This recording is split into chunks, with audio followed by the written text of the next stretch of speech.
kesepakatannya, tindakannya. Itu dicatat oleh mereka. Sehingga muncul pengakuan bahwa memang Yesus, nih oknum. Diterangkan di dalam Bible, Matius 7 nomor 2223, pada hari terakhir nanti banyak orang berseru kepadaku, Tuhan, bukankah kami bernubuat mengusir setan? Ya, pengantar ini singkat para sahabat. Mantep TV sudah standby. Di like, di subscribe, di share sebanyak mungkin untuk supaya mencegah sahabat-sahabat kita di luar sana tidak terpengaruh terhadap pemurtadan. Melakukan penelitian tentang ajaran oknum tersebut. Nah, orang Kristen menyebutnya Yesus. Kami menyebutnya Yeshua HaMashiach. Apa pembedaannya? Apa perbedaannya? Sumber berita ini yang berbeda. Islam sumbernya langit. Yang mewahyukan adalah yang maha melihat. Kristen sumbernya adalah wartawan. Yang hidup pada zaman itu mungkin, atau yang lagi mengumpulkan berita-berita yang terjadi pada zaman itu. Jadi ada kesamaan nggak? Ada. Satu berita dari wartawan, satu berita dari Sang Yang Maha Melihat. Nah, mana yang kami imani? Tentu dari wahyu Allah. Oh, mungkin Nabi Muhammad melihat dari kitabnya orang Kristen. Itu mustahil. Nabiku tidak bisa membaca. Nabiku tidak pernah kemudian ke museum. Nabiku tidak pernah melakukan daftar pustaka. Nabiku tidak memiliki kemudian cerita dia belajar sama siapapun. Itu nggak pernah. Semata-mata wahyu datang, ilham datang kepadanya, lalu disampaikan kepada kaumnya. Belakangan muncul di meja akademisi Islam dan Kristen membedah tentang Al-Quran, sejarah tentang kekristenan, sejarah tentang Nabi Isa, sejarah tentang Yesus. Ini yang muncul di permukaan. Al-Quran menceritakan pada hari nanti, hari akhir nanti, apa yang mereka sembah, siapa yang mereka sembah, oknum yang mereka sembah akan menjadi musuh bagi mereka. Benar tak Al-Quran itu? Ternyata betul. Matius 7:22, Yesus memusuhi orang-orang yang menyembah dia. Apakah mereka Nasrani? Bukan. Nasrani itu ditanya. Ketika mereka ditanya oleh Nabi Isa alaihissalam, Man ansari ilallah, nahnu ansarullah. Kami pengikutmu, kami muridmu yang akan menolong engkau untuk melanjutkan ajaran agama Allah. Bagaimana tentang kisah ini? Ada kaum yang katanya mendudukkan Yesus ini sebagai utusan saja, yang dihabiskan, yang dibasmi oleh kelompok lain. Arius musnah, dibasmi oleh kelompok yang mengatakan firman itu adalah Tuhan itu sendiri. Berarti kelompok Hawariyun dihabisin oleh mereka yang dikatakan oleh Al-Quran, illal ladzina zalamu minhum, orang-orang zalim yang ada di tengah-tengah mereka. Nah, lagi-lagi saudara, dikatakan dalam kitab saudara 1 Yohanes 2, 18, 19, adanya antikristus yang berasal dari tengah-tengah pengikut Yesus. 2 Petrus 2, nomor 1, nomor 2, nomor 3, dan seterusnya jelas sekali. Begitu juga di tengah-tengahmu ada seorang nabi-nabi palsu yang memasukkan ajaran-ajaran palsu. Berarti apa yang diterangkan oleh Al-Quran itu betul. Apa yang diterangkan oleh Nabi Muhammad dalam Al-Quran itu betul. Ketika Nabi Isa ditanya, wa isqalallahu ya Isa bin Maryam a'anta qulta linnas, wahai Nabi Isa, engkau nabiku yang kuutus tanpa ayah ke tengah-tengah kaum Bani Israel, apakah engkau yang mengajarkan mereka menuhankan engkau selain daripada aku? Apa kata Nabi Isa? Qala subhanaka ma yakunu li an aqula ma laysa li bihaqq. Maha suci engkau ya Allah, aku tidak akan mungkin mengajarkan sesuatu yang bukan hakku untuk aku katakan. Nah, lagi-lagi wartawan menuliskan cerita itu. Yohanes 12 nomor 49. Yesus berkata, aku tidak berkata-kata dari diriku sendiri. Apa yang aku katakan adalah apa yang diperintahkan untuk aku katakan dan aku sampaikan. Jelas itu. Berita dari langit dan juga berita dari wartawan, dari bumi. Nabi Muhammad tidak hadir sampai saat itu. Kenapa beliau tahu? Karena itu bisikan, wahyu, ilham dari pencipta. Lalu kemudian Nabi Isa mengatakan, ma qultu lahum illa ma amartani bi. Wahai Tuhanku, aku hanya mengajarkan kepada kaumku untuk menyembahmu. Aku tekankan kepada mereka, sembahlah Allah Tuhanku dan Tuhanmu. Ani abudullah rabbi wa rabbakum. Lagi-lagi wartawan menuliskan. Apa kata wartawannya? Yohanes 4:22, Yesus berkata, aku dan pengikutku menyembah apa yang kami kenal, dan kalian menyembah apa yang kalian tidak kenal. Yohanes 20, wahai Maria, Pergilah kepada saudara-saudaraku, katakan kepada mereka, aku akan pergi kepada Tuhanku dan Tuhanmu.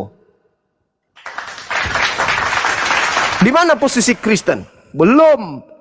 Posisi Kristen, ketika kita runut nih, seluruh ayat-ayat Al-Quran terkait dengan Injil, terkait dengan Nabi Isa alaihissalam, terkait dengan Bani Israel, orang-orang Yahudi, orang-orang Nasrani, kalau kita kumpul ayat-ayat Al-Quran itu, tidak akan pernah bisa menghantarkan kita untuk menjadi Kristen. Oh, wajar. Itu Quran. Bagaimana dengan Bible? Begitu juga.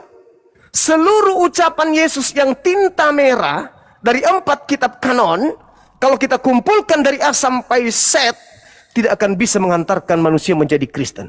Lalu, yang menjadikan orang menjadi Kristen itu apa? Ketika muncul cerita-cerita lahirnya Kristus dari perut bumi pada hari ketiga. Itulah munculnya Kristen pertama kali. Ketika Paulus berkarya menuliskan 13 kitab yang dianggap suci oleh orang Kristen, disitulah Kristen punya ruang untuk berkarya. Tapi di dalam pengajaran Yesus tidak akan mungkin. Ada 2 hal. Ketika Nabi Isa datang, kata Al-Quran, dia berfirman, dia bersabda, dia berkata-kata sesuai dengan apa yang dikalamkan Allah, yang difirmankan Allah kepadanya. Itu yang pertama. Yang kedua, Nabi Isa alaihissalam mempraktekkan kemudian mujizat-mujizat di depan Bani Israel biiznillah, dengan izin Allah, menghidupkan orang mati biiznillah, menghidupkan lumpur menjadi burung biiznillah, orang buta melihat biiznillah, semua atas izin Allah. Lalu bagaimana dengan Bible? Apa kata wartawannya? Ternyata 2 aspek yang dibawa oleh Yesus sebagai senjata untuk menaklukkan Bani Israel pun ada. 1, ucapan-ucapan Yesus. Apa yang dikatakan? Yang tadi itu. Yohanes 14:24. Firman, perkataan, kesaktian yang keluar dari mulutku ini, itu bukan dari aku, tetapi dari Dia yang telah mengutus aku. Firman yang kau dengar dari mulutku, itu bukan dari aku, tetapi dari Dia yang mengutus aku. Berarti, skala perkataan Yesus, tinta merah, ini hanya firman Tuhan yang disampaikan oleh Yesus, bukan dari dirinya sendiri. Aku tidak dapat berbuat apa. Aku tidak bisa berkata-kata dari diriku sendiri. Apa yang kau dengar dari aku bukan dari aku, tapi dari Dia yang telah mengutus aku. Berarti benar Al-Quran. Kemudian yang kedua, di sini Kristen gagal. Kristen tidak mampu menunjukkan Yesus ini Tuhan.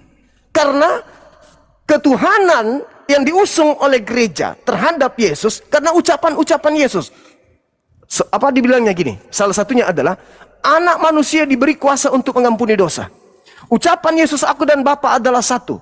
Akulah guru dan Tuhan. Ternyata itu semuanya hancur lebur oleh pengakuan satu kalimat dari Yesus. Apa yang kau dengar dari mulutku bukan dari aku, tetapi dari Dia yang telah mengutus aku. Jadi ketuhanan Yesus ditopang oleh perkataan gugur. Kristen hilang kendali di situ. Tinggal satu harapan. Apa itu? Mujizat-mujizatnya Yesus. Oh, Dia Tuhan, Pak. Kenapa Dia Tuhan? Buktinya Dia bisa menghidupkan orang mati. Lalu Dia membuat kemudian orang buta melihat, orang lumpuh melihat, berjalan dan seterusnya. Ini tinggal satu harapan ini.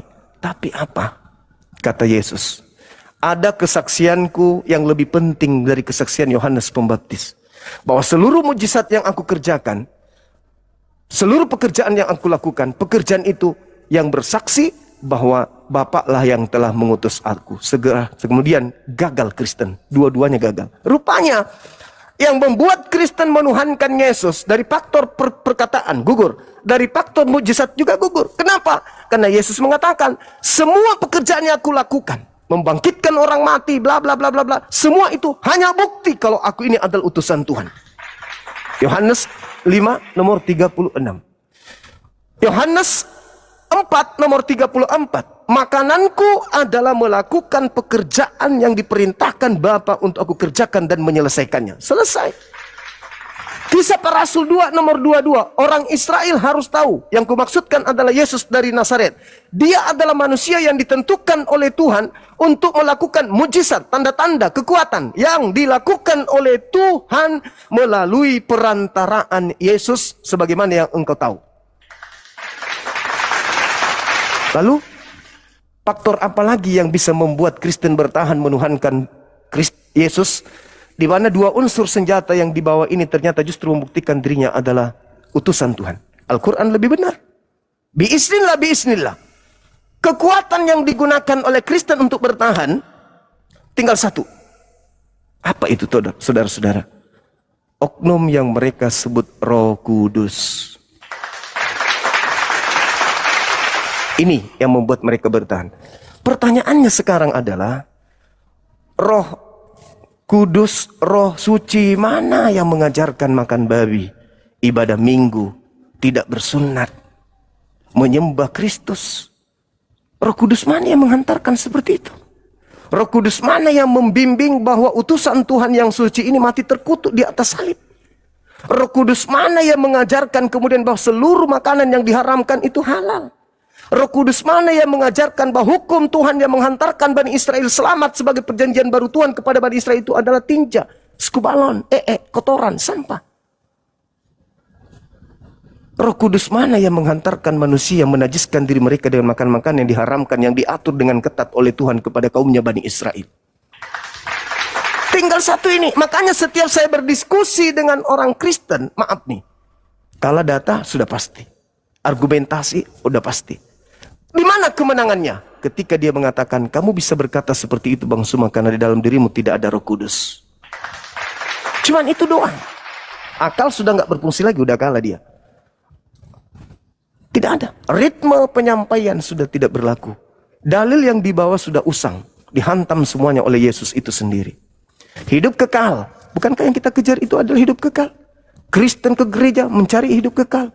Islam ke masjid mencari hidup kekal. Kenapa kita lupa konsep resep yang Yesus dengan terang mengatakan dalam Yohanes 17 nomor 3? Apa kata Yesus? Sederhana kok.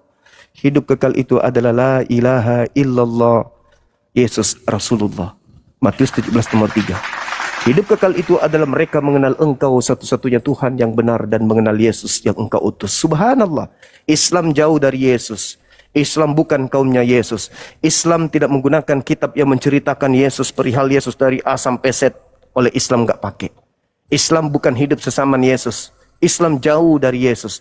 Tapi kaidah keislaman adalah Yesus Rasul Allah bagi Bani Israel. Menurut Yesus, Islam selamat gak? Selamat. Kenapa? Tuhan yang mengutus Yesus adalah satu-satunya Tuhan, dan Yesus sendiri yang datang ke tengah-tengah Bani Israel adalah Rasul yang mulia, utusan Tuhan. Islam selamat? Selamat. Bagaimana dengan Kristen? Apakah orang Kristen mengakui bahwa Tuhan yang mengutus Yesus itu satu-satunya Tuhan? Mulut mengatakan, iya. Yesus ini siapa? Tuhan. Gugur.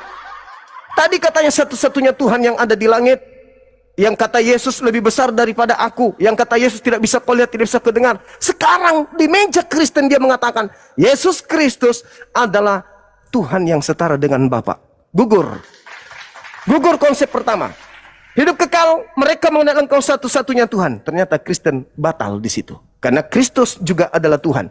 Karena Roh Kudus burung merpati juga adalah Tuhan. Gugur Kristen. Yang kedua, mengenal Yesus Kristus yang engkau utus. Nah, bagaimana itu Bang Suma? Apa polanya? Jangan Al-Quran, terlalu berat. Lalu polanya gimana? Ucapan Yesus. Di mana itu Bang Suma? Yohanes 17 nomor 8. Kita dengarkan baik-baik dalil ini. Apa kata Yesus? Segala firman yang engkau berikan telah aku sampaikan kepada mereka. Mereka telah menerimanya. Segalanya mereka telah terima. Dan mereka telah tahu dengan pasti bahwa engkaulah yang telah mengutus aku. Berarti seluruh rangkaian firman yang Yesus terima dan Yesus sampaikan selama 3 tahun kepada pengikutnya, menghantarkan pengikutnya mengakui rentetan firman yang diterima dan yang disampaikan oleh Yesus kepada mereka, menghantarkan mereka percaya kalau Sang Yesus adalah Rasulullah, Rasul utusan Allah. Selesai bukan? Jadi gimana dong sekarang? Kristen bisa nggak mendudukkan Yesus itu sebagai Rasul? Nggak bisa. Kenapa? Karena ke gereja nyembahnya Yesus. Kenapa mereka menyembah Yesus? Karena itu katanya, siapa yang melihat aku, dia melihat Bapa. Artinya siapa yang membunuh aku, dia membunuh Bapa. Siapa yang menampar aku, dia menampar Bapa. Siapa yang menombak aku, dia menombak Bapa. Siapa yang mematikan aku, dia sama halnya dengan mematikan Bapa. Siapa yang meludahi wajahku, sama halnya meludahi wajah Bapa. Apakah seperti itu ajaran Yesus? Ternyata dibantai Yesus di dalam Yohanes 8:29, Yohanes 8 nomor 17, 15, 17, 18, 19, dan juga Yesus membantah di dalam Yohanes 14 nomor 31. Dunia harus tahu. Nih, Yesus mengatakan nih, dunia harus tahu. Yohanes 14:31. Dunia harus tahu. Maksudnya, orang Indonesia harus tahu. Keturunan kalian sampai kiamat harus tahu. Dunia harus tahu. Bahwa, apa kata Yesus? Bahwa, aku senantiasa mengasihi Bapa. Aku senantiasa melakukan segala pekerjaan yang diperintahkan Bapa untuk aku kerjakan. Maksudnya apa ini? Yesus ingin pamer apa ini? Dunia harus tahu bahwa aku adalah apa? Aku adalah Tuhan yang selalu taat kepada Tuhan, gitu. Aku adalah Rasul Tuhan yang senantiasa tunduk takut berserah diri kepada Dia yang telah mengutus aku. Berarti Yesus seorang Muslim yang taat. Dunia harus tahu kalau aku adalah seorang Muslim. Orang yang taat mendengarkan firman Tuhan. Orang yang selalu membuat Tuhan berkenan dalam hatinya. Karena saya senantiasa melakukan apa yang diperintahkan oleh Tuhanku untuk aku kerjakan dan aku laksanakan. Yesus seorang Muslim. Maka konsep yang muncul kemudian, La ilaha illallah Yesus Rasulullah. Ibrani berapa itu? Disebut Yesus itu adalah Rasul besar. Ibrani 13 nomor 8 atau apa? Coba teman-teman cari. Saya kira begitu dari saya, saudara. Saya pamit ibadah dulu. Insya Allah teman-teman di sini, guru-guru di sini bisa menuntun abang saya ibadah kurang lebih 10 sampai 15 menit. Silakan.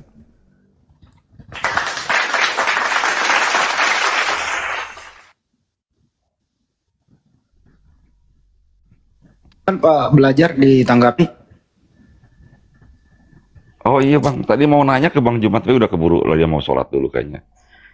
Jadi itu Ya, sekali-kali ditanggapi dong. Nggak, saya kesini mau belajar doang Bang. Itu saya tadinya mau nanya gini Bang, ya mudah-mudahan abang aja, ke Bang Andi juga boleh. Jadi gini saya pemikiran ya, yang mengenai tadi kan saya nanya ini soal yang tadi Bang Juma udah bilang bahwa apa namanya Khadijah sama siapa ya, Waraka itu kan Nasrani ya, bukan Kristen ya Bang, betul ya Bang? Udah dijawab, udah Ya, dijawab tadi itu, Bang. ya. Justru pertanyaan saya begini Bang, berarti gini, kan kalau istri-istri Nabi yang lain itu kan ada yang di luar Muslim Bang, kayak Sofia gitu kan, kayak Sofia siapa tuh, ya terus sama Maria siapa, yang satu Yahudi, yang satu mungkin Kristen. Nah kalau itu mah saya naksir sendiri, saya sendiri nih ya, naksirnya gampang, oh itu mah pasti sebelum dinikahi dia masuk Muslim dulu, itu mah hal yang wajar, yang gampang. Nah ini yang masalah Siti Khadijah kan, tadi Bang Jimo udah bilang bahwa itu adalah Nasrani ya, bukan Kristennya. Nah itu yang saya bingung, nah waktu itu kan, waktu pernikahan itu kan Nabi belum dapat wahyu Bang, bener nggak Bang? Waktu pernikahan, Nabi kan belum dapat wahyu. Jadi maksud saya teh, pernikahannya gimana? Apakah kalau secara Islam kan nggak mungkin, karena waktu itu belum dapat wahyu. Kalau secara adat gitu atau gimana Bang? Ya saya udah paham Bang. Iya, silakan Bang. Jadi ada namanya masa patro. Masa patro itu. Masa patro, masa kekosongan. Kenabian dari Nabi Isa alaihissalam itu berapa ratus tahun, itu kan begitu. Tapi di dalam Al-Qur'an itu ya, itu kita ada surat An-Nahl 123, Millata Ibrahim Hanifah. Jadi tetap orang itu tetap bersumber kepada ajaran Nabi Ibrahim alaihissalam. Jadi menikah seperti sebagaimana Nabi Ibrahim. Oh gitu. Itu kedua ya mereka ini tidak ada yang menyembah berhala dan seterusnya. Dapat wahyu, petunjuk, udah syariatnya udah lengkap di sana dengan syariat Islam. Jadi nggak ada itu Nabi Muhammad SAW bersama keluarga dan istri itu menyembah berhala. Bukan menyembah, maksud saya, oh berarti mengikuti Mila Ibrahim yang dia. Ya, saya malah menyangka Nabi Ibrahim itu bapak segala nabi, Bapak. Karena begitu ya. Iya. Sebenarnya nggak ada yang tidak bisa dijawab, Pak. Yang penting itu orang yang jawaban itu didengarkan dengan baik. Oh ya begitu gitu loh. Tapi ada juga orang yang mendengarkan nggak terima. Begitu. Enggak, saya justru. Terus sekarang ini contoh misalnya ini gitu ya. Kristen kemana sebelum ada Yesus? Kan belum ada Kristen. Belum ada Kristen itu sebelum ada Yesus yang keluar dari kubur, Pak. Kan udah diterangin Bang Juma tadi. Saya ulang kembali ya. Kristen itu belum ada sebelum ada orang yang mati terkutuk keluar dari kubur. Belum ada Kristen. Yesus bukan Kristen. Kristen Islam itu sudah ada sejak adanya Nabi Adam. Tapi syariatnya belum selengkap yang dibawakan Nabi Muhammad SAW. Semua para nabi itu muslim. Apa artinya berserah diri kepada Sang Pencipta? Jadi muslim itu ada bersahabatan dengan peradaban manusia, yaitu Nabi Adam alaihissalam. Itu muslim. Belum ada Kristen, Bang. Sekali lagi ya, Kristen nongol setelah ada orang yang keluar dari kubur, Bang. Itu maksudnya, Bang. Oke. Ini bisa kita kajian akademik, tapi kalau bisa jangan pakai emosi gitu loh, teman-teman Kristen kalau mau diskusi gitu. Yang sering mereka juga serang adalah hadis-hadis menyangkut bagaimana Nabi kami tentang istrinya, keluarganya. Hadis itu adalah diamnya Nabi, ucapannya Nabi, dan apa yang dilakukan oleh Nabi, itu hadis. Jadi tidak ada yang luput ditulis, terutama Siti Aisyah yang menulis hadis itu. Dan tidak ada yang disembunyikan. Tapi alhamdulillah tidak ada yang negatif. Bahkan dianggap sebagai pembelajaran buat kita semua. Bang, motong dulu sebentar boleh, Bang? Bentar dulu, Bang. Yang kedua, tokoh di Kristen itu yang menulis beberapa kitab, yaitu Paulus, begitu. Anda boleh tahu. Nama pertamanya adalah Saulus, adalah pengkhianat, pembunuh, menganiaya murid-murid. Kemudian ke Damsyik bertobat, berganti nama menjadi Paulus, begitu. Kenapa ini orang-orang Kristen ini tidak ada punya semangat sedikit pun, hanya menyerang Nabi Muhammad SAW? Kenapa tidak mengadakan penelitian yang mendalam? Ini Paulus ini siapa? Sudah terbongkar mantan pembunuh, dia mantan nabi, tapi telusuri dong, apa pekerjaannya sehari-hari? Siapa nama istrinya? Apa yang dia makan tiap hari? Siapa nama orang tuanya? Orang bisa, kalau tidak ada yang bisa ditemukan, ini mestinya Kristen berpendapat. Salah satunya cara untuk mengetahui Paulus adalah tulisannya. Tidak ada yang bisa kita cari. Orang tuanya nggak jelas, istrinya nggak jelas, kerjaannya nggak jelas, makanan hari-harinya nggak jelas. Nggak ada ditulis di Bible. Tidak. Paulus tidak pernah mengemukakan siapa dirinya sebenarnya kepada pengikutnya. Nabi Muhammad SAW tidak ada yang ditutup-tutupi. Kalau kami Islam kurang asem, kami bisa menuduh, kami bisa, tetapi kami tidak pernah diajarkan demikian. Mari kita cek, Paulus ini siapa? Untuk mengetahui Paulus ini siapa, ya lihat aja tulisannya. Semua tulisan-tulisan Paulus tidak diperuntukkan untuk Indonesia. Semua tulisan-tulisan Paulus tidak diperuntukkan untuk Kristen Arab. Tulisan-tulisan Paulus tidak diperuntukkan orang yang ada di Jepang, di China, di Burundi, di Afrika. Enggak ada. Tulisan Paulus diperuntukkan spesial kepada Roma, Efesus, Galatia, dan lain-lain. Kenapa orang Indonesia Kristen ini mengikuti Galatia, mengikuti Efesus, mengikuti Roma? Kenapa mereka mengikuti ini? Padahal itu spesial untuk kaum-kaum tertentu.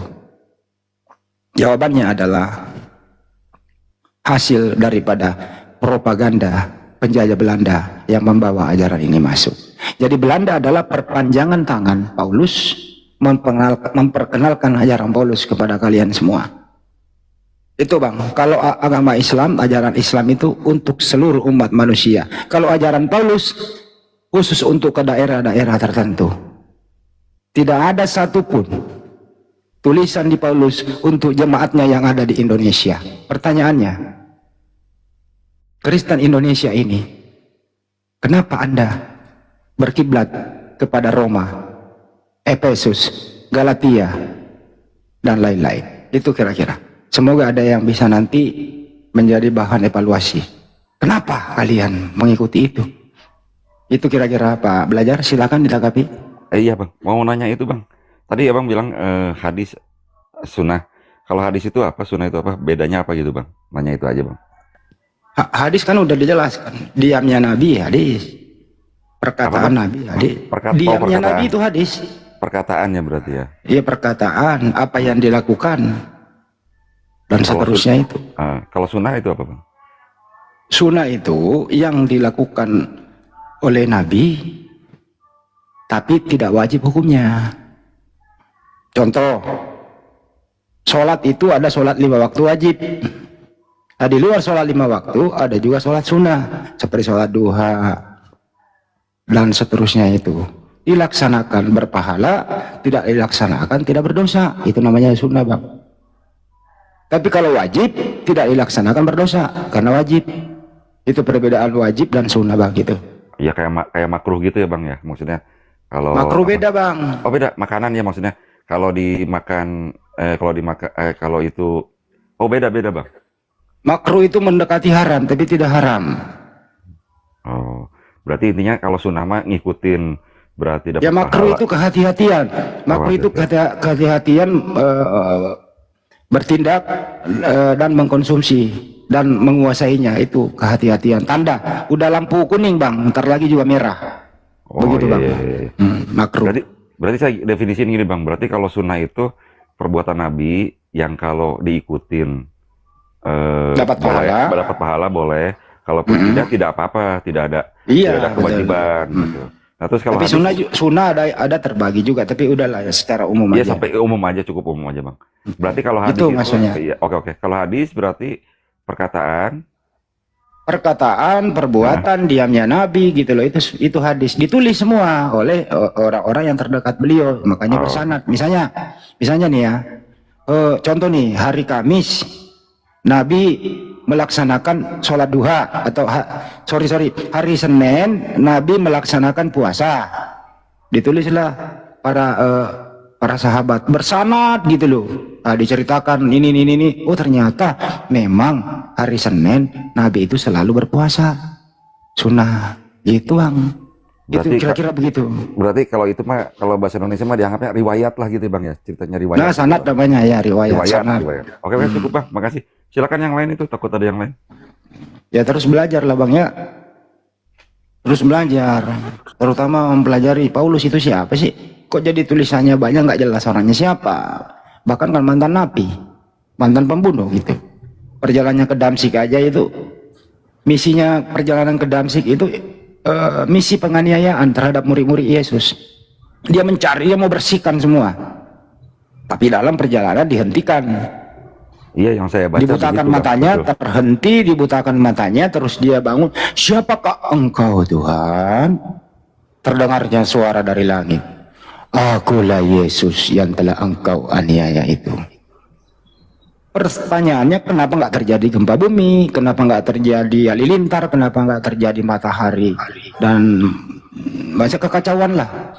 Nah, gitu loh. Kan di sana itu pertemuan. Nah, semalam kan dibahas ini.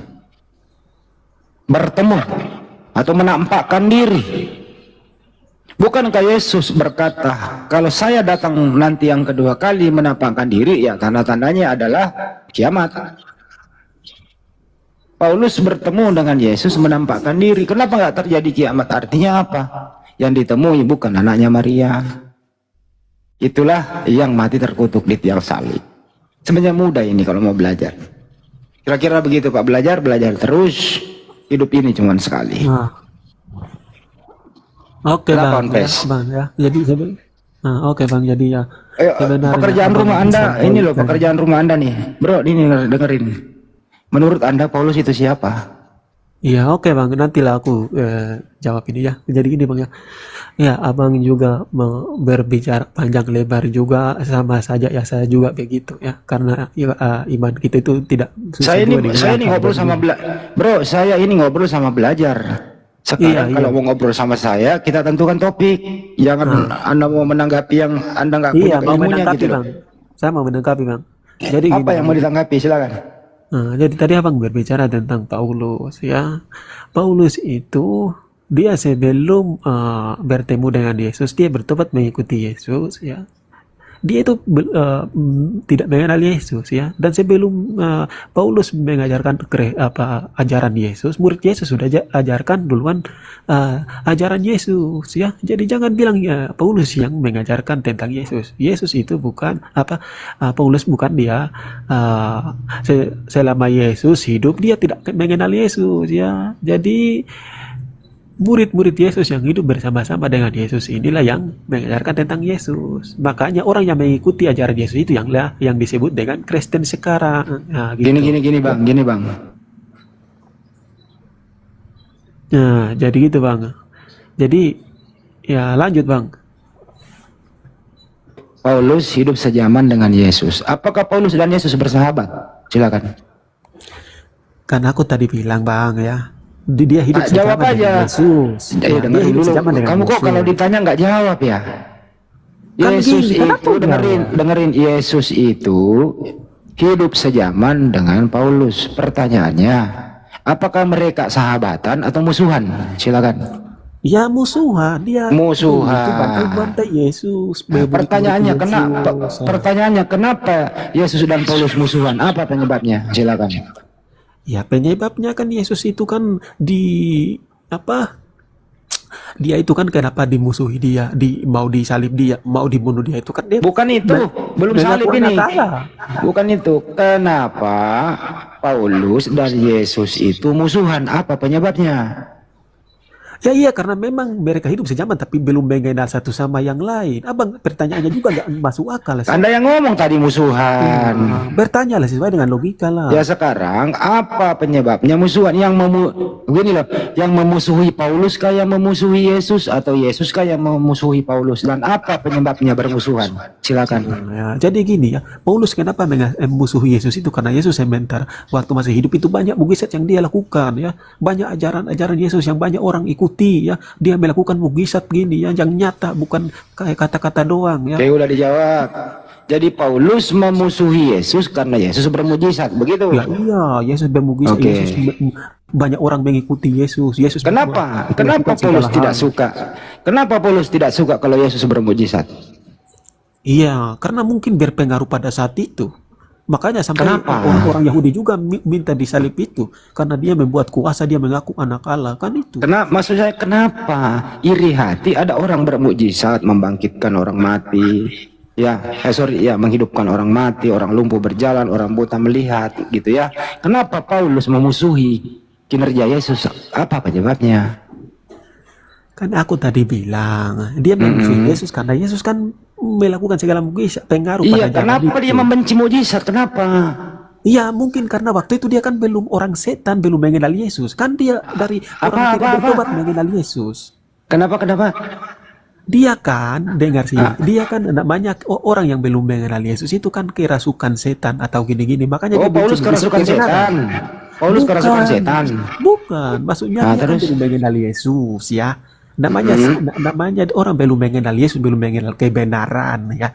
Otomatis dia benci kepada kebenaran ya. Setelah dia kenal kebenaran, maka dia betul-betul Ntar tahu dulu, bahwa jangan pindah dulu ke itu ada. kebenaran. Ntar ini dulu nih, belum kelar nih. Belum kelar, jangan dulu perjalankan ke Damsik, belum. Ini dulu nih, kalau lama ini urusannya. Pertama, Anda mengatakan Paulus memusuhi Yesus karena Yesus bermujizat, kan begitu. Ya, itu iya, jawaban Yesus Anda. bermujizat, ya. Itu Itu bermujizat. ntar dulu saya ngomong dulu, abis ini Anda gitu loh. Dengarkan baik-baik supaya nyambung. Anda ini kalau saya ngomong, Anda tutup supaya Anda ini tidak mendengarkan, yang penting ngomong. Netizen nanti marah loh. Ini orang ngomong apa gitu loh, gantian. Jadi saya ulang. Jadi yang memusuhi Yesus adalah Paulus. Sebabnya adalah karena Yesus bermujizat. Artinya Paulus tidak suka mujizat Yesus. Paulus tidak suka kalau Yesus itu di atas daripada Paulus. Artinya di sini ada rasa iri hati. Kenapa bukan saya yang bermujizat? Kenapa Yesus yang dikasih mujizat oleh Sang Pencipta itu? Apa benar demikian? Paulus iri hati terhadap kinerja Yesus. Silakan.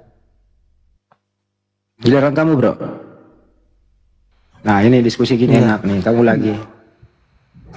Jadi gitulah yang tadi abang bilang itu ya, mereka tidak mengakui mukjizat itu, mereka benci terhadap mukjizat itu, makanya mereka mau ajaran Yesus itu tidak berlanjut, makanya mereka bunuh murid-murid Yesus, mereka mau menghabisi segala apa yang Yesus mengajarkan, murid-murid Yesus. Itulah tadi abang katakan itu benar, karena mereka tidak mau menerima atau menerima mukjizat itu ya, makanya artinya bukan kami ikuti Paulus tapi kami ikuti Anda udah membenarkan Yesus, saya gitu. Anda udah membenarkan saya ya, cukup. Artinya kesimpulannya Paulus ini iri hati terhadap mukjizat Yesus, betul? Ya iya, karena mereka tidak mau Ya, menerima iri mujizat hati. Yesus. Lanjut kita, gitu dong kalau diskusi. Jadi to the point, cepet gitu. Waktu itu Paulus itu Tuhannya siapa ya? Waktu dia memusuhi Yesus. Ya waktu dia apa musuh Yesus itu kalau masalah Tuhannya kan saya nggak tahu. Tanya aja ke dia kalau abang nanya gitu. Oke. Jadi Anda nggak tahu Tuhannya Paulus waktu itu, waktu memusuhi Yesus. Yang jelas Yesus waktu ada di muka bumi ini, dia itu bertuhan. Dia menerangkan, dia mengajarkan kepada Bani Israel, Sema Israel, Adonai Elohim, Adonai Ehad. Dengarlah wahai orang Israel, Tuhan itu esa. Paulus juga mendengarkan itu. Pertanyaannya, apakah Paulus itu mendengarkan ajaran Yesus menyembah satu Tuhan, atau Paulus ini tidak bertuhan? Silakan. Ya, ya.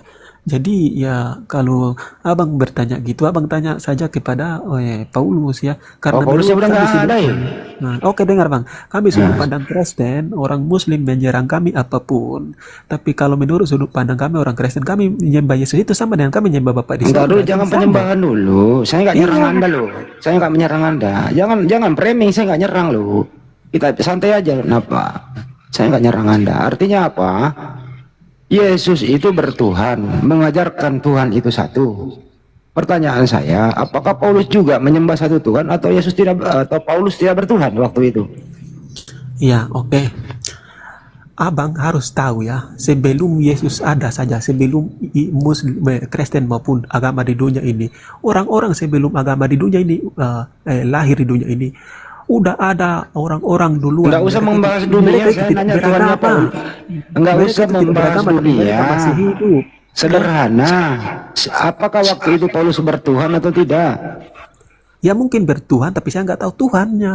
Tapi yang jelas manusia di dunia Mungkin. itu sebelum Oke, agama-agama jawaban Anda lahir, mereka sudah ada. jawaban Anda sudah saya tangkap. Mungkin bertuhan, tapi saya nggak tahu Tuhannya, kan itu jawaban Anda. Cukup kan? Iya, memang. Oke, itu dong kalau menjawab. Jadi menurut Anda, mungkin Paulus bertuhan, tapi Anda tidak tahu Tuhannya. Pertanyaannya, apakah Tuhannya Paulus dan Tuhannya Yesus waktu itu sama? Ya, kalau kita lihat itu ya, kalau melihat sudut pandang ya, berarti belum ada kebenaran di dalam dia, karena manusia pada zaman itu bisa menyembah segala berhala, bisa menyembah pohon, segala macam. Oke, Kan baik. manusia bisa Berarti menyembah manusia juga. udah cukup. Artinya Tuhannya Paulus dan Tuhannya Yesus beda. Pantaslah Paulus ini tidak mengenal Tuhan, akhirnya menjadi preman, ya, menganiaya dan membunuh pengikut Yesus. Betul? Betul, memang betul. Oke. Menganiaya dan membunuh pengikut Yesus itu menurut Anda perbuatan jahat atau bukan? Iya, dia membunuh Perbuatan Yesus. jahat. Baik. Jahat lah. Orang yang berbuat jahat itu mengikuti perintah Tuhan atau kerasukan iblis? Ya, orang yang berbuat jahat itu karena dia tidak terima kebenaran, berarti itu mungkin ya pengaruh iblis ya gitu. Pengaruh iblis. Artinya Paulus ini dipengaruhi oleh iblis sehingga dia berbuat jahat, menganiaya, membunuh murid pengikut Yesus. Betul? Benar, dia tidak suka Benar. kebenaran. Oke, lanjut. Artinya jelas di sini Saulus ini adalah pernah bersahabat dengan iblis di waktu itu. Betul?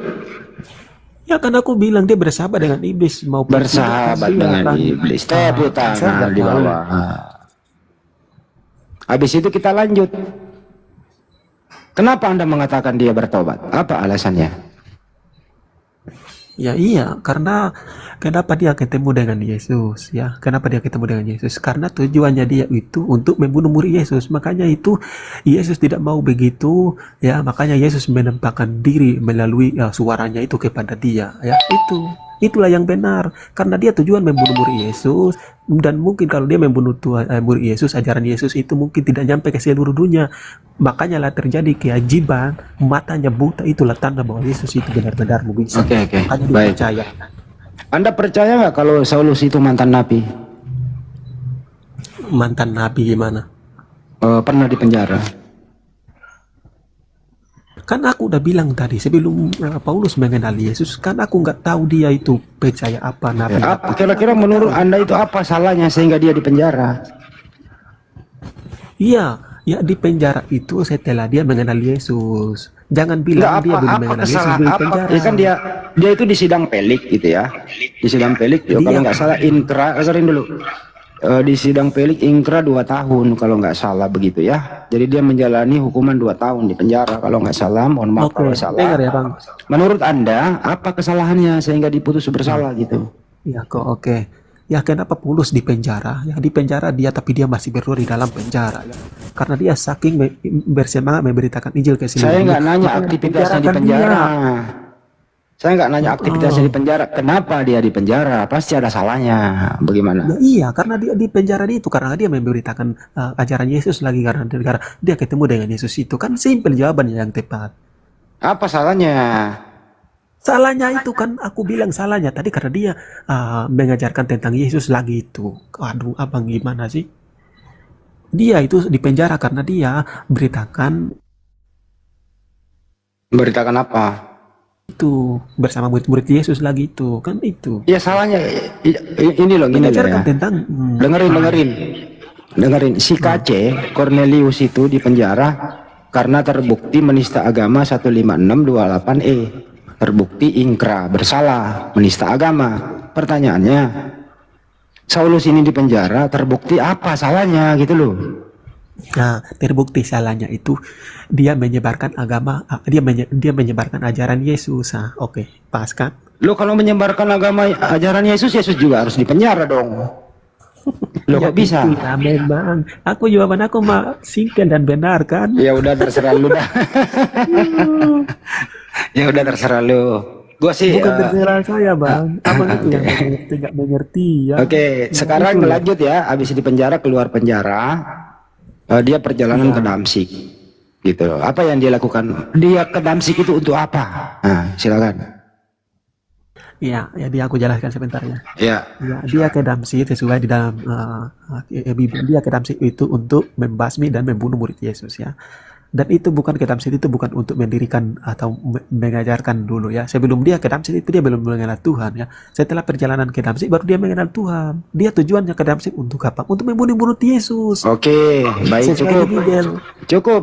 Artinya teman-teman, jadi Saulus ini setelah keluar dari penjara, dia belum sadar masih ingin pergi ke Damsik membunuh pengikut-pengikut Yesus. Jangan abang framing, ya kan aku bilang tadi dipenjarakan itu sesudah bertobat. Gimana? Sigap gitu-gitu juga abang. Oke. Jadi kita mundur ya. Jadi diundur artinya perjalanan ke Damsik itu ingin membunuh murid-murid, betul? Betul. Nah, artinya niatnya masih jahat, artinya niat orang yang membunuh itu menstreanya niatnya itu masih ingin membunuh, betul? Iya betul, Nah, 100% karena dia belum mengenal Yesus. Terjadi nggak pembunuhan itu atau dicekal di tengah jalan? Bagaimana? Ya, jadi dia menuju Damsik itu dia belum tahu apa-apa tentang Tuhan Yesus, dia belum bertobat. Setelah dia menuju ke Damsik, tujuannya membunuh murid Yesus. Di jalan dia belum nyampe ya, keajaiban terjadi pada dirinya pada waktu itu. Ya, dia mendengar suara langsung ya, suara yang berkata-kata dan itu bukan suara saja tetapi langsung menjadi matanya buta. Itu pertandanya bahwa mukjizat Tuhan itu nyata kepada dia ya. Bukan suara saja tapi langsung matanya buta. Disitulah. Oke bang, lanjut. Oke. Jadi perjalanannya ke Damsik itu nih membunuh murid-murid di padang gurun itu. Dia rebah ke tanah, jatuh, matanya buta. Kemudian dia bertanya, siapakah engkau Tuhan? Terus kemudian ada suara menampakkan diri, penampakan dari langit berbentuk cahaya.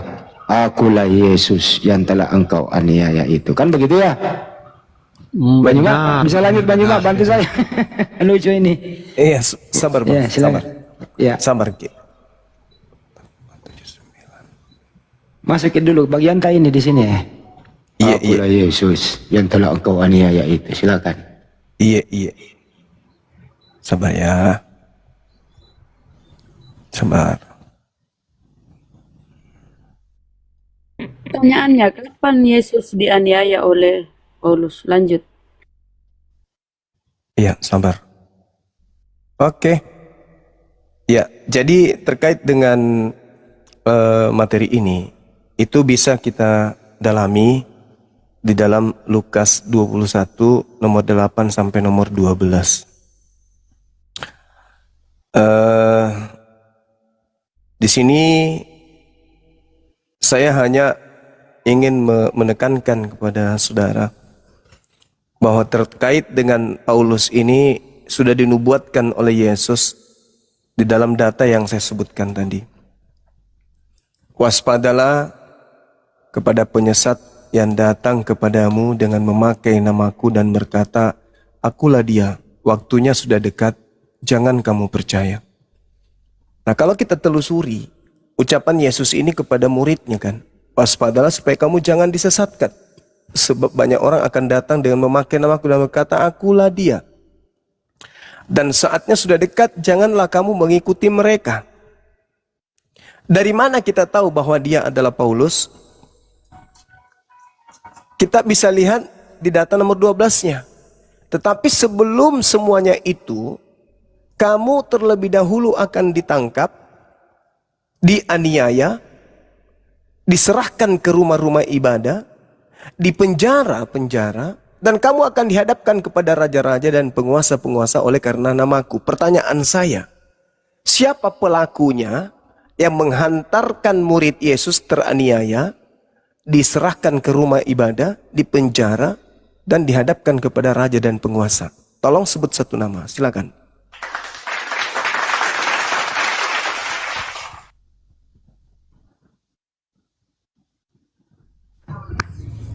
Ya, gini Bang. Jadi tadi abang bilang apa maksudnya Paulus itu begini-begini ya. Paulus itu dia bertemu dengan Yesus itu bukan dia sekedar mendengar suara atau mendengar cahaya ya. Tapi dia Tuhan Yesus membuktikan langsung bahwa dia itu mengaku itu karena apa? Buta mata, tiba-tiba matanya buta ya. Lalu abang semua bernarasi begini-begini karena dia datang membawa namaku begini-begini. Saya tanya abang semua, Paulus itu apakah nabi? Kan bingung abang semua nanti. Yesus Kenapa ke situ? Kenapa ke situ larinya? Bingung kan? Abang semua bingung kan? Saudara, kenapa larinya ke sana? Hah? Begitu, makanya itu jangan ke situ Bang Suma. Nanti aku training. Kenapa larinya ke situ, saudara? Saya kan memberikan materi terkait apa yang Yesus katakan kepada Bani Israel muridnya. Waspadalah kepada penyesat yang datang kepadamu dengan memakai dan berkata, akulah dia, dan saatnya sudah dekat, jangan kamu mengikuti mereka. Namun sebelum itu terjadi, sebelum penyesat itu datang, memakai namaku, mengatasnamakan aku, menjual namaku, ngaku-ngaku bertemu aku, mengaku diutus aku, mengaku rasulku, mengaku bertemu aku. Sebelum itu terjadi, kamu muridku terlebih dahulu ditangkap, dianiaya, diserahkan ke rumah ibadah, dipenjara, dan juga dihadapkan kepada penguasa-penguasa. Pertanyaan saya, siapa oknum yang datang menganiaya murid Yesus? Jawab.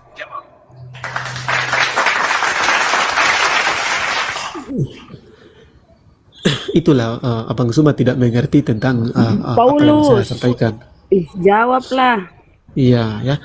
Jadi murid-murid Yesus atau dengan Paulus itu ya, Yesus itu atau yang mengajarkan ajaran Yesus itu bukan Paulus ya, bukan Paulus dulu Yesus sejaman dengan Paulus. Saya ulang lagi pertanyaan saya. Saya ulang lagi Bang, pertanyaan saya. Siapa yang menganiaya murid Yesus? Itu loh pertanyaan saya. Oke, ya. Itulah penyesatnya. Ya, silakan. Bukan penyesatnya, tapi orang yang menganiaya Yesus atau murid Yesus itu adalah orang-orang yang tidak suka dengan ajaran Yesus. Itu jawabannya. Siapa orangnya yang menganiaya Yesus itu, yang menganiaya murid Yesus itu siapa? Ya itulah orang-orang Yahudi yang tidak suka. Siapa Bang? Termasuk dulu Paulus. Siapa? Termasuk juga Paulus yang tidak mengenal Yesus itu. Berarti sudah terjawab. Itu. Sudah terjawab kan? Terjawab bagaimana? Emangnya terjawab. Waspadalah kepada penyesat. Dengar. Waspadalah kepada penyesat. Siapa penyesat itu? Yang menganiaya murid Yesus. Siapa yang menganiaya murid Yesus? Boleh sebut nama?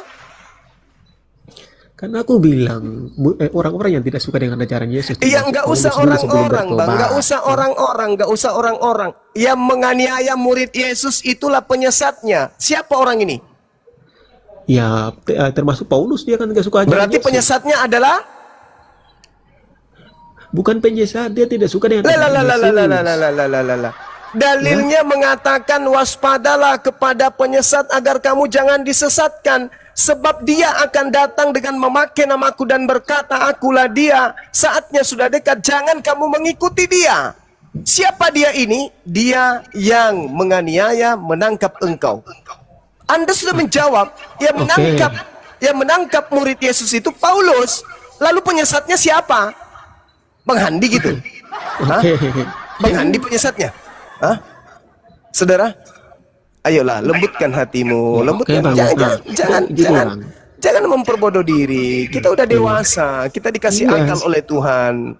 Silakan silakan. Siapa yang menganiaya murid Yesus? Paulus. Siapa Paulus. penyesat itu? Ya, dulu aku jawab dulu Bang ya. Ya, siapa penyesat itu? Ya, udah apa aku bilang Paulus tadi, dengar dulu ya. Nah, dengar, berarti ya. penyesatnya adalah Paulus. Iya, Apa makanya nama dengar dulu. agama orang-orang pengikut Paulus? Kok belum jawab sih? Dengar dulu, jangan menang sendiri ya. Karena orang Apa itu mencari nama kebenaran bukan dari apa dilihat suara gelar kita. murid-murid Yesus Paulus pertama kali di Antioquia? Ini kan aku mau jelasin gimana ya. Ya, Yang habis ini Bang, habis ini mengajarkan abang boleh Yesus itu, abang boleh ngarang. Apa nama gelar pengikut Paulus di Antioquia? ya dulu itu ya dibilang pengikut Kristus itu yang disebut yang mengikuti ajaran Yesus itu. Itulah namanya Nasrani, Kristen. Ah, Kristen. Oke, 10 detik saudara-saudara dimanapun saudara berada. Hari ini kita sudah mendengarkan berdasarkan Lukas 21 nomor 8 sampai nomor 12. Pelaku penganiayaan adalah Paulus, yang menganiaya murid Yesus adalah Paulus, penyesat itu adalah Paulus. Nama agama yang didirikan oleh Paulus di Antioquia adalah Kristen. Selamat datang kepada kebenaran. Oke ya. Ya, jadi mantap ya, bagus juga Abang semua ini ya, sama aja ya, kebenaran tetap kebenaran, dengar ya. Orang yang pertama mendirikan agama Kristen atau ajaran Yesus itu bukan Paulus, makanya itulah patokan kami ya. Kami ikuti ajaran Yesus yang diajarkan oleh murid-murid Yesus, yang dilanjutkan oleh Paulus juga, yang bekerja sama dengan murid Yesus mengajarkan tentang ajaran Yesus. Itulah yang kami pegang ya, bukan kami mengikuti Paulus ya. Kami ikuti ajaran Yesus yang diajarkan pertama, didirikan pertama, jemaat pertama didirikan oleh Rasul Petrus ya, bahwa inilah jemaat yang pertama kudirikan di atas batu ya. Itulah yang kami ikuti ya. Makanya dilanjutkan bersama-sama ajaran Yesus dengan Paulus itu oleh murid-muridnya ya. Yang membawa ajaran Yesus bukan Paulus. Ajaran pertama adalah murid-murid Yesus, itu yang kami akui, kami imani, bukan Paulus. Kami ikuti ajaran Yesus yang mereka ajarkan, yang diajarkan pertama kali oleh Rasul Petrus, jemaat pertama yang didirikan oleh Rasul Petrus. Ya itu. Jadi tidak gimana pun perkataan Abang Juma juga, kalau menurut kami orang Nasrani percaya, orang Kristen yang udah mengakui atau mempelajari Kristen sama juga, tidak bisa kami terpengaruh ya itu. Ya silakan Abang Juma bernarasi aja. Oke Bang. Iya, jadi apalagi yang mau dibahas kalau sudah ini sudah nyata? Kan sudah nyata, kan aku bilang tadi Bang Suma, Abang Suma bernarasi tentang Paulus, mau begini, Paulus itu penyesat atau pembunuh begini, kan tadi aku udah bilang ya, Paulus itu sebelum mengenali Yesus, dia pembunuh, dia itu menganiaya Yesus. Kenapa? Dia tidak suka melihat kebenaran, dia tidak mau melihat mukjizat Yesus ya. Dan Paulus ini bukan dia mengajarkan ajaran Yesus pertama kali ya, tapi yang mengajarkan ajaran Yesus pertama kali adalah murid-murid Yesus sendiri, orang Yahudi yang hidup sejaman bersama-sama mengikuti Yesus. Ya, itu orang yang mendirikan pertama jemaat pertama. Ya, yang mengajarkan tentang ajaran Yesus pertama adalah Rasul Petrus. Ya, makanya di situ kami akui, itu bukan kami akui ajaran yang lain-lain ya. Makanya di setelah itu murid-murid Yesus bersama Paulus setelah bertobat itu bersama-sama mengabarkan atau menginjili manusia di mana-mana itu. Oke Bang, lanjut. Ya, apalagi yang mau dilanjut? Ya udah selesai. Kristen ini adalah orang banyak yang disesatkan oleh penyesat. Udah. Apa yang mau kita bahas lagi? Nggak ada lagi. Sudah tergenapi dan terjawab. Sudah. Karena memang di dalam Matius 24, nomor 4, nomor 5. Waspadalah agar kamu jangan disesatkan. Sebab banyak orang yang akan datang memakai namaku dan berkata, akulah Kristus. Mereka akan menyesatkan banyak orang. Jadi banyak orang yang akan menyesatkan banyak orang lain itu adalah Kristen. Bayangkan, Kristen 2 miliar. Kalau masing-masing memiliki visi misi untuk menjadi misionaris, satu orang saja untuk memurtadkan orang lain, berarti 2 miliar kali 1 itu berapa? 2 miliar orang kalian sesatkan masing-masing. Udah selesai diskusi kita. Nggak ada lagi yang perlu kita bahas. Udah terjawab. Game over, betul. Tidak perlu lagi kita membahas yang lain. Apalagi yang mau kita bahas. Ternyata sudah terjawab. Penyesat itu adalah Paulus. Yaudah selesai. Sekarang saatnya Anda untuk berbenah. Ambil semua barang-barang Anda yang ada di gereja. Tinggalkan. Masa Anda mau merelakan diri Anda masuk ke dalam neraka bersama dengan penyesat? Anda bodoh namanya. Itu bodoh berarti. Sudah tahu itu adalah satu kesesatan masih diikutin, berarti itu bodoh. Inilah yang sering saya katakan. Di mana Yesus itu menubuatkan Paulus tentang penyesat ini? Di dalam Matius 12 nomor 43 sampai nomor 45. Apa kata Yesus di sana? Dikatakan begini.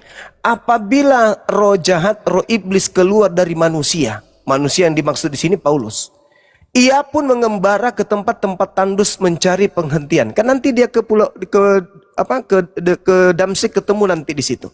Tetapi ia tidak mendapatnya. Lalu iblis ini berkata, aku akan kembali kepada orang yang telah kutinggalkan itu. Maka pergilah iblis itu dan mendapati rumah itu kosong. Maksudnya rumah itu adalah orang. Bersih, tersapu dan rapi teratur. Lalu ia keluar dan mengajak 7 roh iblis yang lain yang lebih jahat daripadanya. Dan 8 roh iblis ini masuk ke dalam rumah atau orang jahat tersebut. Maka akhirnya keadaan orang itu lebih jahat, lebih buruk daripada keadaannya semula. Kenapa itu bisa dikatakan sebagai Paulus? Karena Yesus menutup kalimatnya. Demikianlah juga akan berlaku atas angkatan jahat ini. Berarti kalian orang Kristen, kalau berdasarkan nubuatan ini, dalam tubuh kalian itu ada 8 iblis yang bercongol di dalam. Yang menghantarkan kalian susah untuk mendengarkan kebenaran, susah untuk mengikuti instruksi Yesus, susah mendengarkan apa yang kemudian Yesus sampaikan, susah menerima pengajaran Yesus yang Yesus uraikan, susah menerima Yesus yang menjelaskan dirinya adalah utusan Tuhan. Siapa itu?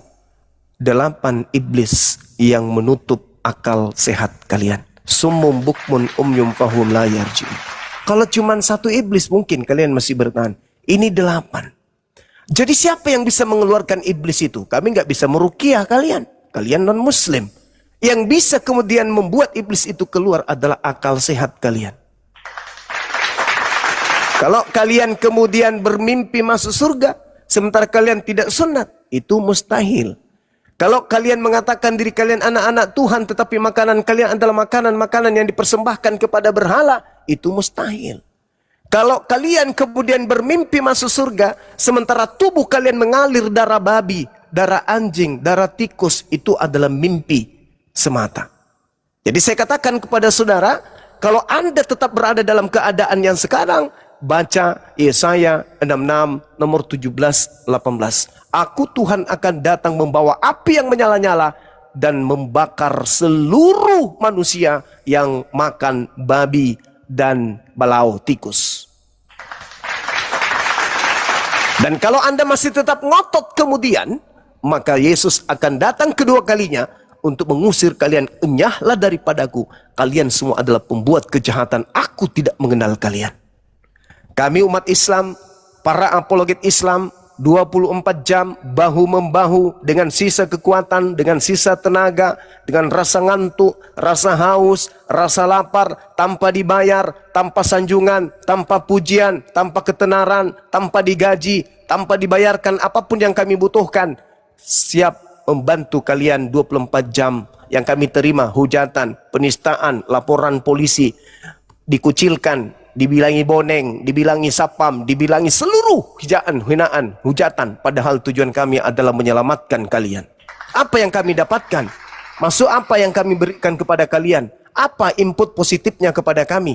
Tak ada. Dari segi materi tak ada. Dari segi nama tak ada. Dari segi pangkat tak ada. Dari segi nama baik dan seterusnya itu tak ada. Dan bukan itu yang kami inginkan. Kami hanya karena kasih. Perintah Al-Quran. Ta'muruna bil ma'ruf. Ta'muruna bil ma'ruf. Ta'muruna bil ma'ruf. Ajarkan kebaikan. Sebarkan kebaikan. Tebarkan kebaikan. Harumkan kebaikan. Harumkan. Gaungkan kemudian kebaikan itu. Supaya apa? Supaya orang tercerahkan dan menuju kepada Allah Subhanahu wa ta'ala. Itu yang kami mau. Kami tidak menginginkan harta dan seterusnya. Ya, silakan saudara. Ya, oke Bang Suma ya. Ya, Abang Suma menjelaskan panjang lebar ya. Aku bilang ke Abang Suma, kalau Bang Suma jawab pertanyaan saya ini, saya mualaf Bang Suma. Serius saya. Kalau Bang Suma sanggup menunjukkan data yang benar ya. Karena udah banyak panjang lebar Bang Suma ya. Kalau Bang Suma sanggup menjawab atau membuktikan pertanyaan saya ini, saya mualaf. Saya dengan keluarga saya. Silakan Bung, saya tidak punya kekuatan untuk membuat Anda mu'alaf. Yang bisa membuat Anda mu'alaf itu adalah Anda sendiri, dikarenakan Anda menggunakan akal Anda. Silakan Anda bertanya. Kalau saya tidak sanggup menjawab, itu karena saya manusia biasa. Saya bukan malaikat, saya bukan nabi. Dan kalau pertanyaan Anda itu saya tidak bisa jawab, izinkan saya belajar 24 jam, besok Anda boleh naik kembali ke sini untuk bertanya pertanyaan yang sama. Silakan. Oke Bang Suma ya, tapi cuman pertanyaan ini ya saya mau bertanya juga tentang agama Abang. Iya. Ya. Kalau Abang Suma menjawab pertanyaan saya ini ya saya mualaf dan saya bilang keluarga mualaf bersama saya. Karena keluarga Saya kembalikan semua kepada saya. Allah. Silakan. Oke ya. Jadi di sini saya bertanya tentang keimanan Abang ya. Iya. Lalu Abang sanggup membuktikan dan sanggup menunjukkan saksi mata Muhammad sendirian di tempat Gua Hiram menerima wahyu itu. Saksi mata ada saya mualaf Bang bersama keluarga saya. Serius Bang. Oke. Iya itu saja Bang, terima kasih. Itu saja pertanyaannya. Baik. Iya. Bismillahirrahmanirrahim. A'udzubillahi minasyaitonirrajim.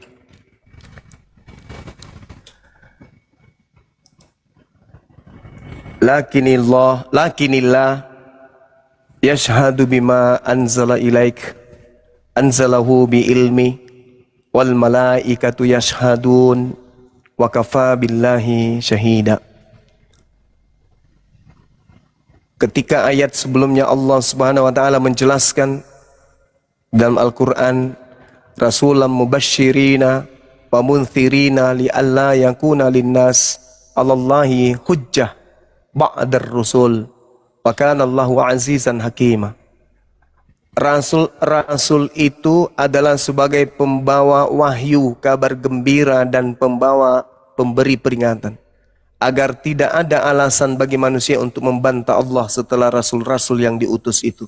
Allah Maha Perkasa lagi Maha Bijaksana. Ayat sebelumnya Allah mengatakan wa rasulan kad qasasnahum alaik min qablu wa rasulan lam naqsushum alaik wa kallamallahu Musa taklima. Dan ada beberapa rasul yang telah aku kisahkan kepadamu wahai nabiku. Ada rasul yang aku kisahkan kepadamu di mana nabi itu, rasul itu datang sebelummu, dan ada beberapa rasul yang tidak aku kisahkan kepadamu. Dan kepada Musa Allah berfirman langsung. Nah, di ayat ini, khususnya di Al-Quran surah An-Nisa ayat 166, Allah Subhanahu wa taala menjelaskan, lakinillah yashhadu bima anzala ilaika anzalahu bi ilmi. Allah menjadi saksi atas Al-Quran yang diwahyukan Allah kepadamu wahai Nabi Muhammad. Allah menurunkan Al-Quran dengan ilmunya, dan para malaikat pun menjadi saksi, dan cukuplah Allah menjadi saksi bagimu. Kalau kesaksian manusia, saya masih ragu. Tapi kalau pencipta langit dan bumi yang sudah menjadi saksi, maka apa yang saya harus ragukan? Anda baca di dalam kitab Bukhari nomor 2, di situ Siti Aisyah menjadi saksi kenabian Rasulullah. Bukhari 2 diceritakan di sana bagaimana Siti Aisyah yang menjadi saksi atas wahyu yang diterangkan oleh Allah kepada baginda Rasulullah Muhammad sallallahu alaihi wasallam.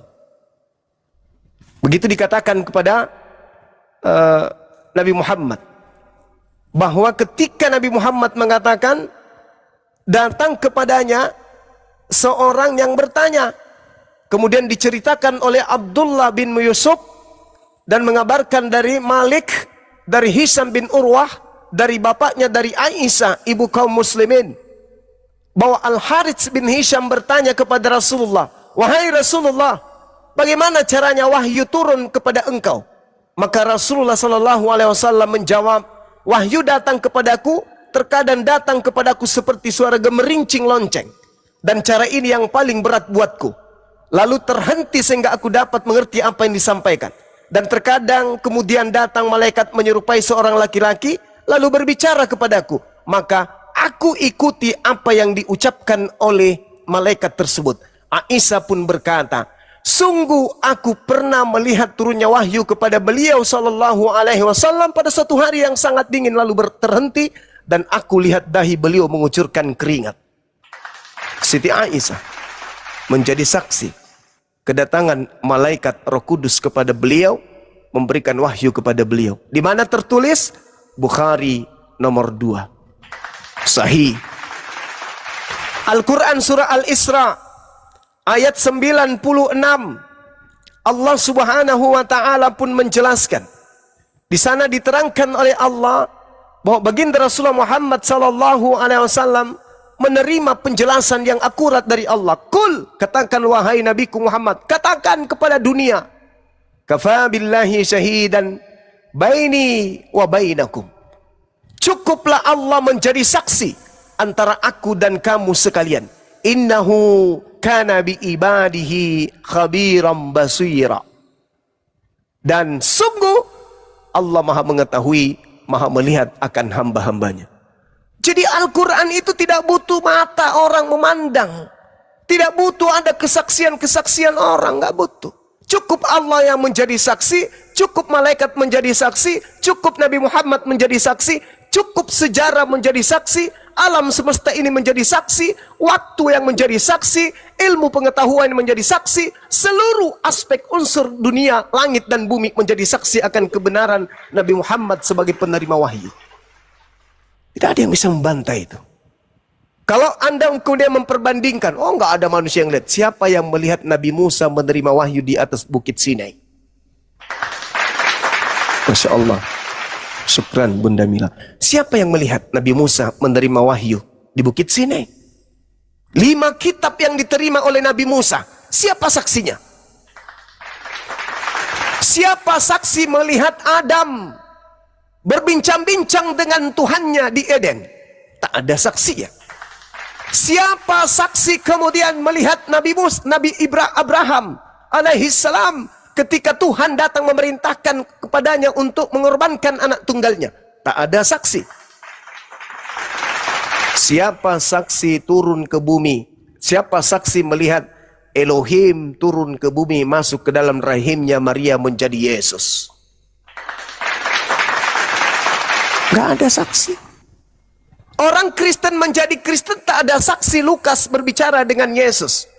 Orang Kristen membenarkan ajaran Yohanes, tak ada saksi melihat Yesus bertemu dengan Yohanes. Penulis Yohanes maksud saya. Orang Kristen menjadi Kristen karena kitab Markus, tidak ada saksi Markus bertemu dengan Yesus. Orang Kristen menjadi Kristen, tidak ada saksi melihat Yesus bertemu dengan Paulus. Padahal Yesus adalah manusia.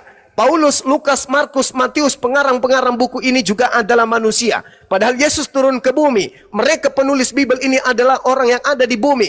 Mereka, Yesus ini ada di Galilea, di Yerusalem. Mereka yang mengaku-ngaku penulis buku ini ada di Yerusalem. Tapi adakah manusia yang pernah melihat mereka bertemu berbincang-bincang? Tak ada satupun manusia yang menjadi saksi. Lalu kenapa giliran menjadi Islam harus ada saksi? Bukankah Al-Quran ini sudah menjadi saksi? Apa yang ditorehkan Al-Quran sudah benar seluruhnya. 1400 tahun Al-Quran menyatakan kebenarannya. Dan ilmu pengetahuan, kedokteran, matematika, fisika, kimia, antropologi, sosiologi, semuanya menjelaskan tentang itu semua. Semuanya kemudian menjelaskan tentang kebenaran Al-Quran. Alam semesta ini menjadi saksi. Tidak ada kemudian membantah apa yang tertuang di dalam Al-Quranul Karim.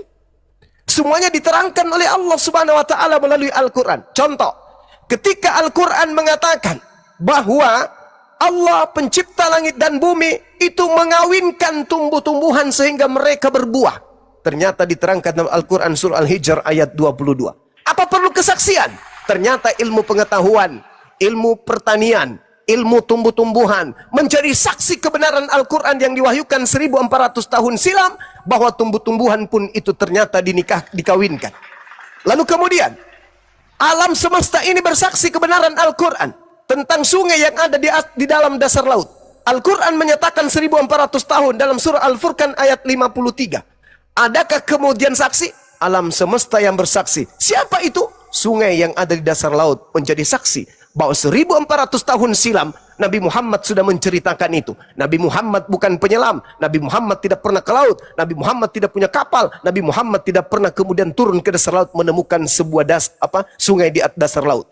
Kemudian Al-Quran menjadi saksi di dalam Al-Quran surah Al-Alaq ayat 15 sampai ayat 17, bagaimana cara orang atau manusia atau otak manusia itu mengambil keputusan dalam satu perkara. Otak yang ada di dalam kepala kita ini itu dijelaskan oleh Al-Quran yang diterima oleh Nabi Muhammad sallallahu alaihi wasallam 1400 tahun silam. Padahal di situ Nabi Muhammad tidak pernah menggunakan mikroskop. Tidak ada alat untuk mendeteksi otak. Tapi kenapa Rasulullah kemudian mampu menjabarkan itu? Berarti ilmu pengetahuan hari ini, berarti kepala-kepala yang terpasang di batok kepala manusia itu yang akan menjadi saksi ketika mereka menggunakan akal untuk sampai kepada Al-Quranul Karim. Belum lagi ketika diceritakan tentang teori Big Bang. Al-Quran surah Al-Ma'idah ayat 30. Teori ini yang menjadi satu sumber ilmu pengetahuan di atas muka bumi. Dengan menggunakan disiplin ilmu apapun, semua ilmu pengetahuan akan mengiyakan. 1400 tahun silam, ternyata teori Big Bang menjadi saksi kebenaran Al-Quran. Bagaimana tentang black hole, lubang hitam, tempat di luar angkasa yang merupakan lubang hitam? Diterangkan dalam Al-Quran surah At-Takwir ayat 15 nomor 16. Pada zaman Rasulullah belum ada pesawat. Kenapa Rasulullah bisa mengetahui tentang tata surya yang ada di atas sana? Itu menjadi saksi tentang kebenaran Al-Quran. Apa yang datang kepada Nabi Muhammad tidak perlu kemudian ada saksi manusia. Tapi alam semesta ini semuanya menjadi saksi akan kebenaran Al-Quran. 1400 tahun silam, belum pernah ditemukan adanya api di dasar laut. Belum ada orang yang sampai ilmunya ke sana. Belum ada kemudian alat yang canggih untuk menemukan alat itu. Tetapi alam semesta, lagi-lagi api yang ada di dasar laut menjadi saksi kenabian Rasulullah Muhammad sallallahu alaihi wasallam. Dalam Al-Quran surah At-Tur ayat 6, Rasulullah Muhammad SAW sudah menjelaskan jauh lebih dulu sebelum alam semesta menyatakan kebenarannya. Al-Quran menjelaskan dalam surah Al-Qiyamah ayat 3, jari-jari manusia seluruhnya yang ada di atas muka bumi ini menjadi saksi akan kenabian Rasulullah Muhammad SAW. Kenapa? Al-Quran Al-Qiyamah menjelaskan tentang sidik jari. Subhanallah. Al-Quran tidak butuh kesaksian orang-orang jahiliyah. Al-Quran butuh kesaksian ilmu pengetahuan. Dan baru hari ini semua manusia mengetahui sidik jari di antara satu manusia dengan manusia yang lainnya. Meskipun triliunan manusia tidak akan sama sidik jarinya. Dan itu sudah diterangkan di dalam Al-Quran surah Al-Qiyamah ayat ketiga. Lalu bagaimana kemudian proses hujan itu dibentuk? Al-Quran menjadi saksi. Alam semesta ini menerangkan dalam Al-Quran surah Ar-Rum ayat 48 bagaimana pembentukan hujan itu terjadi 1400 tahun silam. Al-Quran sudah menguraikan itu. Dengan demikian proses terjadinya air hujan menjadi saksi akan kenabian baginda Rasulullah Muhammad sallallahu alaihi wasallam. Kemudian Dua air dalam laut yang tidak mungkin bersatu. 1400 tahun silam kenabian Rasulullah Muhammad sallallahu alaihi wasallam sudah menguraikannya. Al-Quran surah Ar-Rahman ayat 19 sampai ayat 20. Bagaimana mungkin suatu kemustahilan Nabi Muhammad bisa mengetahui ini kalau tidak alam semesta yang bersaksi bahwasanya kenabian Rasulullah Muhammad sallallahu alaihi wasallam bisa dibuktikan dengan lisannya. Dalam Ulangan 18 nomor 20, apa kata Tuhan di sana?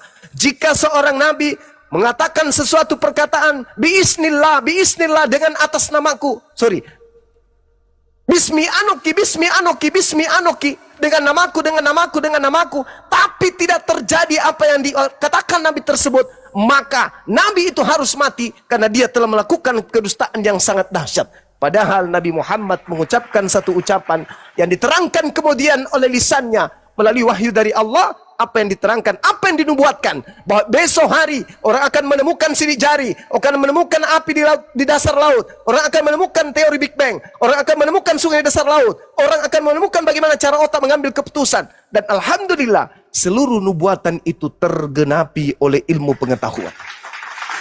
Masih ada lagi? Ada lagi. Bagaimana Al-Quran menjelaskan 7 struktur lapis bumi dan juga 7 struktur lapis langit. Allah subhanahu wa ta'ala menjelaskan dalam Al-Quran surah At-Talaq ayat 12. Dan hal itu baru ditemukan belakangan ini. Abad ke-20 baru ditemukan hal tersebut. 1400 tahun silam, Rasulullah Muhammad SAW kemudian telah menggariskan kebenaran Al-Quranul Karim, kebenaran kenabiannya. Al-Quran surah Al-Anbiya ayat 33. Allah subhanahu wa ta'ala menjelaskan garis edar tata surya. Bagaimana mungkin seorang nabi yang hidup di 1400 tahun silam, zaman jahiliyah, tidak ada alat, tidak ada sesuatu yang bisa kemudian dijadikan sebagai sumber ilmu pengetahuan, menerangkan bagaimana garis edar tata surya di dalam Al-Quran surah Al-Anbiya ayat 33. Lalu pembentukan kita sebagai manusia juga diterangkan oleh Al-Quranul Karim sebagai saksi kenabian Nabi Muhammad. Al-Quran surah Al-Mu'minun ayat 12 sampai ayat 14. Kurang apa lagi? Saksi apa lagi yang dibutuhkan? Saksi apa lagi yang dibutuhkan? Tak ada lagi yang perlu kita saksikan. Maka dengan membaca Al-Quranul Karim, orang yang memiliki akal akan mengatakan, wa ana, dan saya bersaksi tidak ada nabi yang diutus setelah baginda Rasulullah Muhammad sallallahu alaihi wasallam. Dialah adalah nabi yang terakhir. Asyhadu an la ilaha illallah wa asyhadu anna Muhammadar Rasulullah. Apa yang perlu diragukan? Kalau dia bukan nabi, kalau dia bukan rasul, bagaimana mungkin uraian-uraian nubuatan-nubuatannya bisa tergenapi hari ini? Sebaliknya, sebuah kebohongan disaksikan oleh orang-orang yang juga adalah tukang bohong, apakah bisa berubah menjadi sebuah kebenaran? Ada Tuhan turun ke bumi menjadi bayi, kemudian mati dibunuh oleh manusia itu sendiri. Kesaksian-kesaksian itu banyak, ribuan manusia mempersaksikan itu konon. Tapi apakah sesuatu yang tidak benar kalau disaksikan oleh orang-orang yang tidak benar, di mana kesaksian-kesaksiannya juga adalah tentu suatu ketidakbenaran? Apakah itu bisa menjadi suatu kebenaran? Tidak. Kebenaran tanpa saksi tetaplah kebenaran. Kebohongan berbanyak saksi tetaplah kebohongan. Itu fakta, itu real. Satu kejadian yang terjadi tanpa saksi tetap aja terjadi. Contoh, ada seorang anak kecil menggunakan sepeda baru. Dengan senang hati dia kemudian menggayung sepedanya sampai ke lorong yang gelap. Dilihat oleh tetangganya. Tetangganya iri, pingin juga membelikan anaknya sepeda, tapi kemudian dia tidak punya duit. Maka muncul siasat untuk menghilangkan anak tersebut. Pada saat anak ini masuk ke lorong yang gelap, diambilnya anak itu, dibunuhnya, lalu dibuangnya ke laut. Sepedanya diambil, dipretelin, dirubah catnya, dan seterusnya. Tak ada yang melihat, tak ada yang menyaksikan. Hari berganti hari, minggu, bulan, tahun, 10 tahun, tak ada yang mengungkap anak ini hilang secara misterius. Pertanyaannya, Apakah anak ini tidak dibunuh karena tidak ada yang menyaksikan? Tetap saja dia dibunuh meskipun tak ada yang menyaksikan. Jadi seperti itu keadaan sebuah kebenaran. Meskipun banyak orang mengaku-ngaku tapi itu dusta. Contoh, ada 5.000 orang melihat Yesus terangkat ke langit. Siapa orangnya? Kalau hanya modal kayak begitu bisa. Kenapa tanggung? Bilang aja 3 miliar. Banyak orang melihat langit terbelah. Siapa orangnya?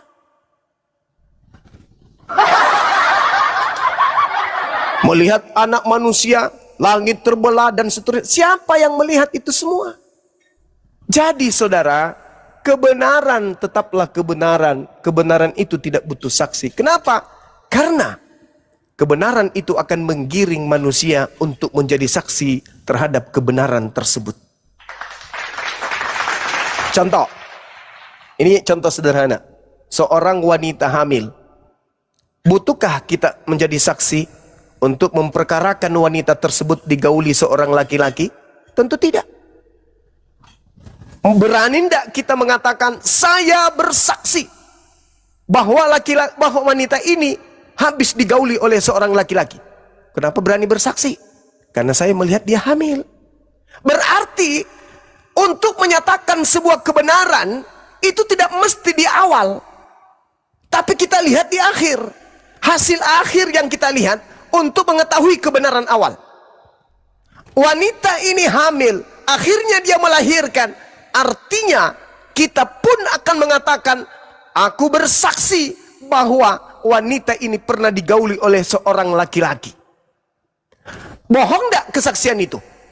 Tidak, tapi dia tidak melihat wanita itu digauli. Ya betul, tetapi endingnya dia melihat wanita itu melahirkan. Jadi, apa kesimpulan akal kita? Ternyata kebenaran itu tidak mesti kita hadir di sana, tetapi kita lihat endingnya. Wanita ini melahirkan, bukti bahwa dia sudah digauli, dan kita percaya dia sudah digauli. Kita yakin dia sudah digauli, meskipun kita tidak melihat pada saat dia digauli. Tapi karena dia melahirkan, maka kita dengan ikhlas, ridho, mengatakan wanita ini digauli. Begitulah Nabi Muhammad. Kita tidak ada pada masa pewahyuan Al-Quran, tapi karena kita hadir melihat ending akhirnya, maka kita yakin dan pasti bahwa apa yang terjadi pada diri Rasulullah itu benar-benar terjadi. Itu benar-benar dilakoni, dialami oleh baginda Rasulullah Muhammad SAW. Terakhir, di dalam kitab saudara diajar